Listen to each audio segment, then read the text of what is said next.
Mais pour l'instant, nous avons passé de 4 minutes. Et pour ceux qui sont habitués de cette émission, vous savez, à ce moment, le docteur intervient pour la deuxième partie de cette émission. Et ce jour, il nous parle du mal de dos. Bonjour docteur. Bonjour Charles Fils, bonjour à tous ceux qui nous regardent ce matin. Un bonjour particulier à tous les malades. Voilà. Je ne sais pas, on parle souvent de lundicémie, mais je crois qu'aujourd'hui c'est un jeudicémie. Hein. C'est lourd là. Il faut l'avouer, hein, c'est très lourd. Mais bon, je crois qu'il y a des jours comme ça. Peut-être aussi parce où on doit être sérieux. Parce qu'on parle quand même de la religion et puis il faut faire sérieux. Ah bon? Voilà.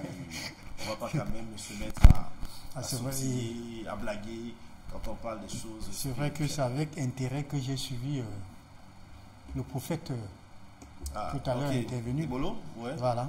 Donc il faut dire vraiment que c'était assez intéressant. Ça il faut dire aussi pertinent aussi parce qu'il a révélé des choses qui fait parfois l'objet, je dirais même pas parfois, qui fait l'objet de beaucoup de problèmes dans nos différentes religions, ça il faut le dire. Bon, alors, donc vous êtes d'accord avec lui que Jésus est mort un mercredi? Ça, j'avais pas cette précision. Hein. Je crois que oui, bon, pourquoi pas. C'est une étude bien faite, mais si quelqu'un pense au contraire, les antennes sont ouvertes. Bien voilà. Allez, on parle donc de mal de dos ce matin, docteur. Et c'est quoi le mal de dos? C'est vrai que ça peut paraître banal hein, quand on dit mal de dos, mais quand même, on doit avoir une véritable signification scientifique de cette pathologie. C'est donc quoi un mal de dos? Voilà, ben, il faut dire déjà que mal de dos, c'est vrai que cela, beaucoup de gens assignent à cela beaucoup de problèmes encore, ou encore beaucoup de significations autant pour moi. Okay. Voilà. Certains, quand ils vont vous parler, voilà, comme vous voyez à l'image là, pour lui, vous dit qu'il a mal au dos, c'est-à-dire c'est qu'il a mal au rein. Il a mal au rein. Voilà. Donc, du coup, le plus souvent, hein, ça il faut dire vraiment j'ai mal au rein. Je n'arrive pas.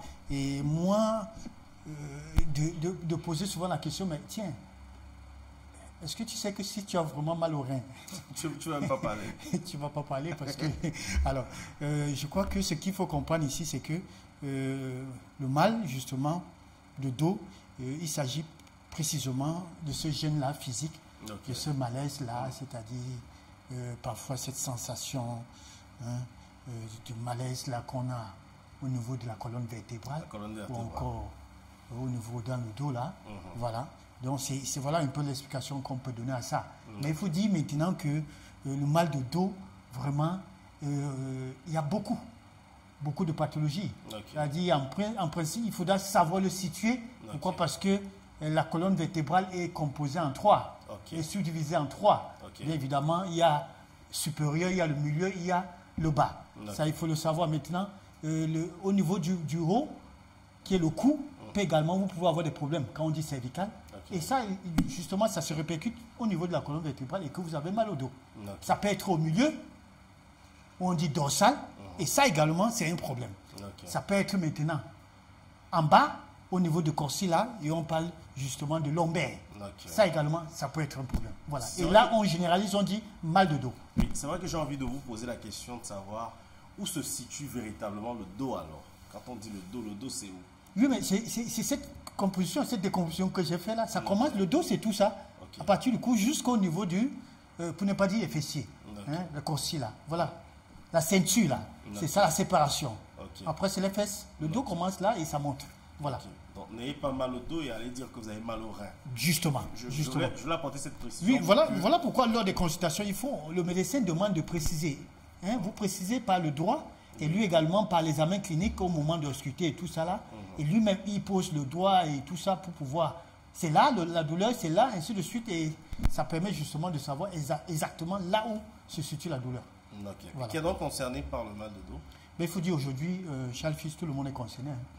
Vous savez, je dirais même 80% des personnes aujourd'hui ont eu ou encore ont à vivre ces problèmes de dos. Surtout des personnes en activité. Surtout des personnes, même ceux qui ne sont pas en activité, ça il faut le dire aussi. Même ceux qui dorment là. Même les personnes sédentaires aussi ont mal à cause des mauvaises. Tout à l'heure, nous allons parler des facteurs, mauvaise posture et tout ça. Donc, tout le monde est concerné, ça il faut le dire. Jeunes comme adultes, comme personnes âgées, ça il faut le dire. Même les enfants ont mal aussi. Voilà, ça il faut le dire. Et il y a des symptômes? Les symptômes, c'est quoi? C'est les douleurs. Douleurs, justement, là au niveau, que ce soit lombaire, que ce soit au niveau dorsal, c'est-à-dire, j'ai dit du milieu, que ce soit au niveau cervical, c'est-à-dire au niveau du cou, comme vous avez vu, voilà, à l'image là, ça également, ça fait partie du dos. Voilà. Alors, c'est vrai que c'est... Et il faut dire que la douleur, elle peut être, c'est-à-dire, c'est souvent brutal la douleur, parfois elle peut être, c'est-à-dire spontanée, parfois elle peut durer également, soit 2-3 jours, parfois elle peut aller même pendant plusieurs mois, ça il faut le dire, sous problème de dos. Voilà. C'est une douleur spontanée, mais qui a quand même des causes. Hein. Oui, bien sûr, des causes, il y en a plusieurs. Voilà. Des causes, je voudrais déjà commencer par ce qu'on appelle une lombalgie. Ça, c'est important. Quand on parle de lombalgie, c'est beaucoup plus lombaire, le bas du dos. Et il faut dire que beaucoup de gens sont beaucoup plus sujets à cette forme-là. Mais voilà. Maintenant, il s'agit ici d'une contraction, hein. Voilà, musculaire. Il s'agit, c'est-à-dire d'un durcissement. Hein. Cela peut se produire après avoir fait des exercices intenses, après un sport, après une mauvaise posture prolongée. Et voilà. Maintenant, nous avons ce qu'on appelle l'arthrose. L'arthrose, c'est l'usure de cartilage, cette partie. Hein, les enfants aiment si bien dire que c'est mangeable. Cette couche blanchâtre là au niveau des os là, à l'extrémité là. Voilà. Là également au niveau de la colonne vertébrale, vous pouvez être sujet justement aux arthroses et on va parler justement aussi qui fait partie des causes. Voilà. Nous avons également ce qu'on appelle l'hernie discale. L'hernie discale, vous entendez souvent parler. L'hernie discale, il s'agit bien évidemment de caoutchouc ou encore des coussins qui séparent les vertèbres.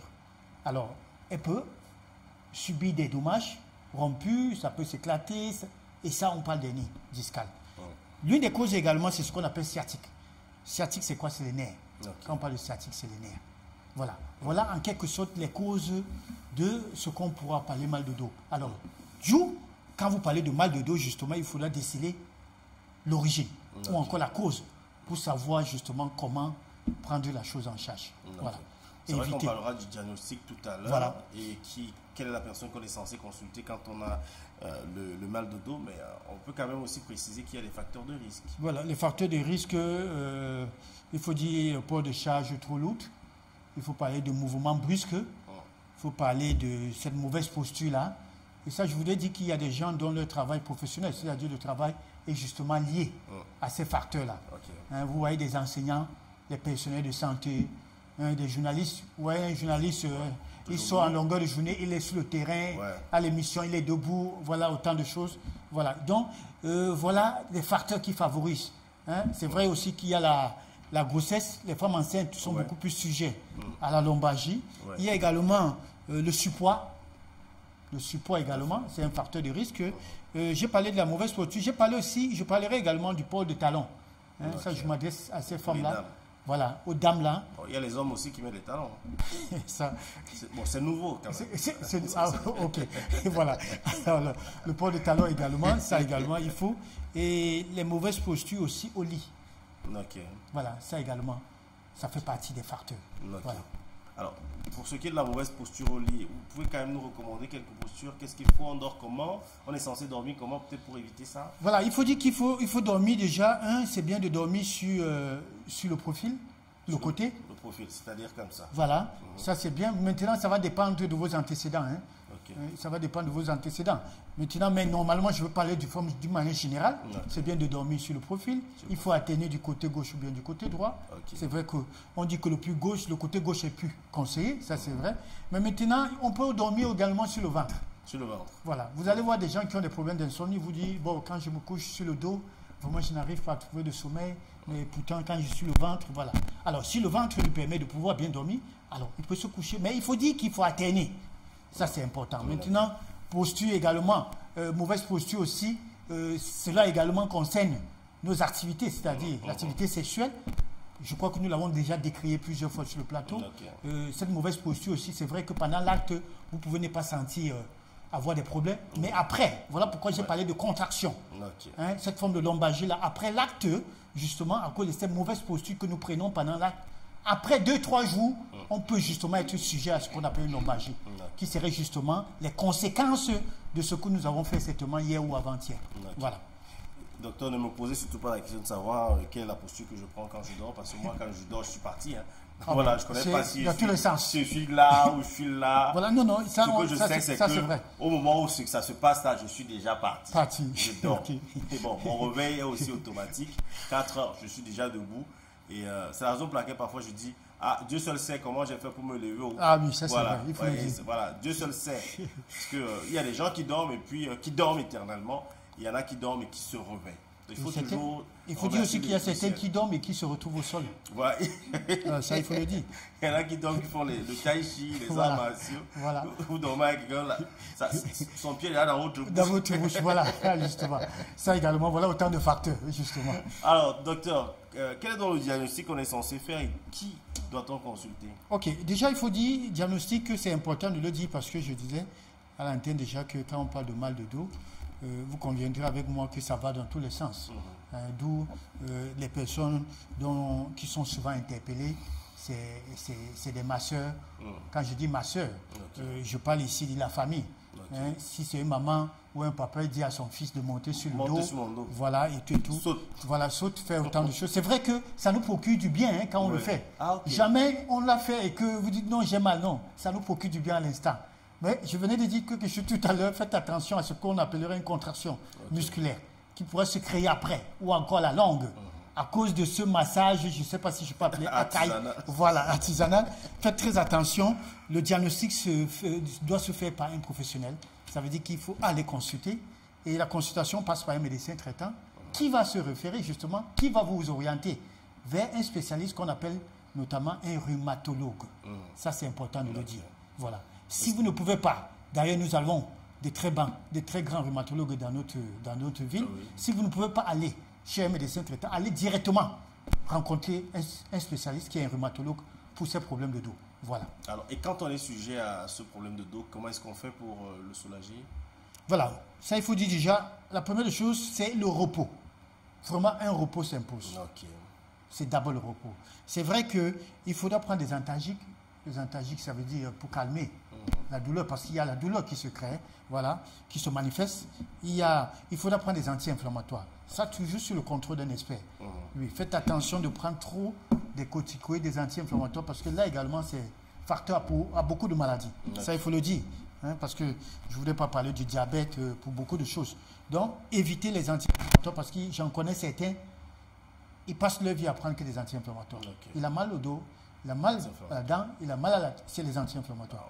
Donc faites très attention. Maintenant, il y a le massage qui doit se faire. Et le massage passe justement par un professionnel. Un massothérapeute ou encore un masso-kinésithérapeute. Vous en êtes un. Voilà, ça c'est important de le savoir. Pourquoi? Parce que, et comme j'ai l'habitude de le dire, que ce soit le kiné, que ce soit le massothérapeute, doit se référer à la prescription du spécialiste, s'il vous plaît. Ça, c'est important de le savoir. Toujours se référer. C'est le rhumatologue qui envoie le patient vers le kiné. Franchement, ce n'est pas le kiné qui consulte. Excusez-moi de le dire. Voilà. Vous êtes très sérieux quand vous Non, ça c'est important de le dire parce qu'aujourd'hui, il y a certains qui font l'inverse. Et ça, j'ai eu un appel justement hier. Si j'ai choisi cette thématique, c'est parce qu'il y a une dame à Yaoundé qui m'appelle, qui me dit, voilà, elle a eu mal au dos, elle allait voir un kiné, finalement ça ne donne rien et tout. Elle se demande par où elle va. Non. Par contre, elle devait passer par un rhumatologue. Et le rhumatologue se doit maintenant de dire, madame, voilà, je vous prescris des médicaments.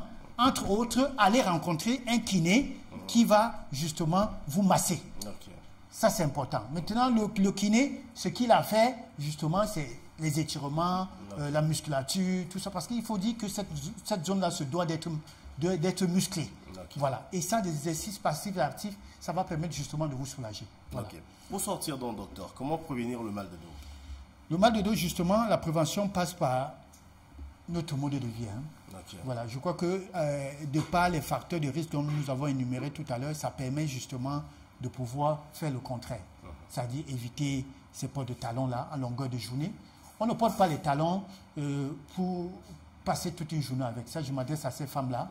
Et quand bien même vous arrivez au bureau, vous avez des babouches. On ne porte pas les talons pour conduire. Je vois des femmes conduire avec des talons. Non, faites très attention. Parce que déjà, je ne sais pas, vraiment ça, je suis parfois, on ne porte pas les talons et on est sur une moto, On lève encore, on place la pointe des pieds, les orteils sur la moto et on soulève encore le talon. Mais franchement, c'est bien. Voilà autant de choses qu'il faut. J'ai parlé de la mauvaise posture tout à l'heure, que ce soit pendant des actes, que ce soit au bureau. L'auteur de votre ordinateur, ça, nous l'avons toujours dit, doit être au-dessus, voilà, du nombril. Ce n'est pas en bas. Ça, c'est dangereux pour ce qu'on appelle la cervicale. Okay. Voilà. Autant de choses, voilà. Donc, une bonne alimentation, éviter, c'est vrai que quand on parle d'alimentation, ça, éviter tout ce qui favorise l'inflammation. Voilà. Évidemment, l'alcool, les pâtisseries, du sucre, du gras en général. Voilà. Donc, la prévention passe par ça. Et il faut dire également qu'on a besoin de porter une ceinture. On peut s'offrir une ceinture pour mesure de prévention. Hein. Pas forcément quand on est déjà malade. Aujourd'hui, on vend des ceintures qui permettent justement de prévenir le mal de dos. Ça, il faut le savoir. Voilà. Alors, peut-être pour sortir un conseil. Le conseil que je voudrais donner, c'est que je crois que pour ceux qui me connaissent déjà, j'ai toujours dit, c'est l'hôpital. Hein. À chaque fois que vous constatez que quelque chose d'anormal, ça, il faut consulter. Alors ça, c'est très important. Et je crois que consulter permet justement de mieux se prendre en charge. Je crois que même en suivant le prophète ce matin, il faut comprendre que j'ai retenu beaucoup de choses avec l'artiste dont vous avez le jeune qui est passé ce matin. Voilà, Youssoufa. C'était important, le message était très important. Et pointillant, je ne sais pas si beaucoup l'ont écouté comme moi. Je retiens là-dedans, déjà le fait que personne n'est indispensable. Chacun a quelque chose à donner. Chacun est champion. Et cela passe par quoi? Passe par l'amour. Voilà. Et je crois que pour comprendre que chacun a donné, il faut prendre soin de soi. Et prendre soin de soi, c'est la santé. Je crois que la parole de Dieu nous le dit déjà. Notre corps est le temple de Dieu. Parce que n'attendez toujours pas quand vous êtes au dos au mur pour entrer dans les églises, pour commencer à prophétiser et tout, que le Seigneur ne vous aime pas. Non. Je crois que Dieu lui-même demande de prendre soin de son corps. D'ailleurs, les doigts disent que nous tournons les canets. C'est quand tu es dans les problèmes que tu vas apprendre à prier. Docteur, peut-être on va faire un exercice qu'on n'a pas souvent l'habitude de faire ici. Donner en quelques mots votre réaction sur la thématique de ce jour. Quel est donc l'impact des célébrations religieuses dans notre société? Vous pouvez nous dire quelque chose? Oui, mais avec la conclusion que j'ai tenue là, c'était déjà pour embrayer. Ça, il faut le dire.